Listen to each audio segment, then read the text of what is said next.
এই শ্রেয়া, কেমন আছিস? বলছি তোর কাছে 500 টাকা ধার হবে? হ্যাঁ হবে, কিন্তু তুই টাকাটা আমাকে দিবি না, কারণ তুই আজ পর্যন্ত টাকা নিয়ে নিজে থেকে কোনোদিনও আমার টাকাটা দিস না। আর আমার কোনো দরকার হলে তোকে ফোন করলে কখনো তুই তো ফোনই তুলিস না, আর কোনো মেসেজ করলে সিন করেই তো রেখে দিস।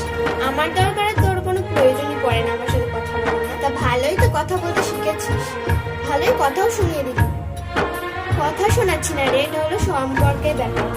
আর আমার কাছে তো একটা দুটো টিকিটও ছিল সিনেমা দেখার, আমি ভাবছিলাম তোকে নিয়েই যাব।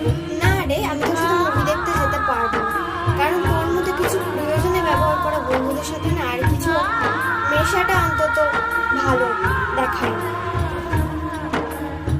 আর আমার না কাজ করে আমার ফ্যামিলির পাশে দাঁড়াতে হবে, আর তোর মতো কিছু প্রয়োজনে কথা বলে বন্ধুদের সাথে কথা না বললে আমার কিছু যায় আসে না। চলি রে, ভালো থাকি।